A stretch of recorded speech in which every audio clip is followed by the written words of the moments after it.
में डूब गया। तब लक्ष्मण जी के अपार बाहुबल की प्रशंसा करती हुई आकाशवाणी हुई, हे तात, तुम्हारे प्रताप और प्रभाव को कौन कह सकता है और भला कौन जान सकता है, परंतु कोई भी काम हो उसे अनुचित उचित खूब समझ बूझ कर किया जाए तो हर कोई अच्छा कहते हैं। वेद और विद्वान कहते हैं कि जो बिना विचारे जल्दी में किसी काम को करके पीछे पछताते हैं वे बुद्धिमान नहीं हैं। देववाणी सुनकर लक्ष्मण जी सकुचा गए। श्री रामचंद्र जी और सीता जी ने उनका आदर के साथ सम्मान किया और कहा, हे तात, तुमने बड़ी सुंदर नीति कही। हे भाई, राज्य का मद सबसे कठिन मद है। जिन्होंने साधुओं की सभा का सत्संग नहीं किया वे ही राजा राजमत रूपी मदिरा का आचमन करते ही मतवाले हो जाते हैं। हे लक्ष्मण, सुनो, भरत सरीखा उत्तम पुरुष ब्रह्मा की सृष्टि में न तो कहीं सुना गया है न देखा ही गया है।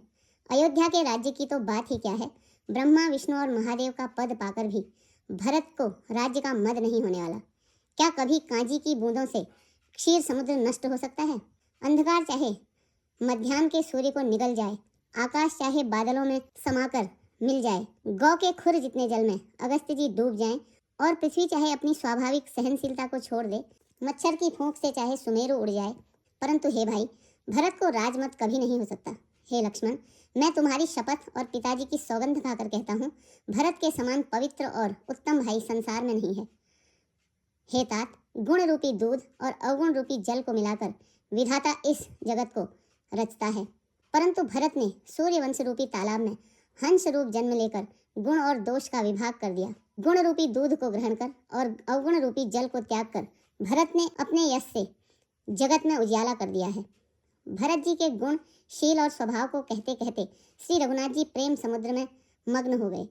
श्री रामचंद्र जी की वाणी सुनकर और भरत जी पर उनका प्रेम देखकर समस्त देवता उनकी सराहना करने लगे और कहने लगे कि श्री रामचंद्र जी के समान कृपा के धाम प्रभु और कौन है। यदि जगत में भरत का जन्म न होता तो पृथ्वी पर संपूर्ण धर्मों की धुरी को कौन धारण करता। हे रघुनाथ जी, कवि कुल के लिए उनकी कल्पना से अतीत भरत के गुणों की कथा आपके सिवा और कौन जान सकता है। लक्ष्मण जी, श्री रामचंद्र जी और सीता जी ने देवताओं की वाणी सुनकर अत्यंत सुख पाया जो वर्णन नहीं किया जा सकता। यहाँ भरत जी ने सारे समाज के साथ पवित्र मंदाकिनी में स्नान किया, फिर सबको नदी के समीप ठहराकर तथा माता, गुरु और मंत्री की आज्ञा मांगकर निषाद राज और शत्रुघ्न को साथ लेकर भरत जी वहां को चले जहां श्री सीता जी और श्री रघुनाथ जी थे।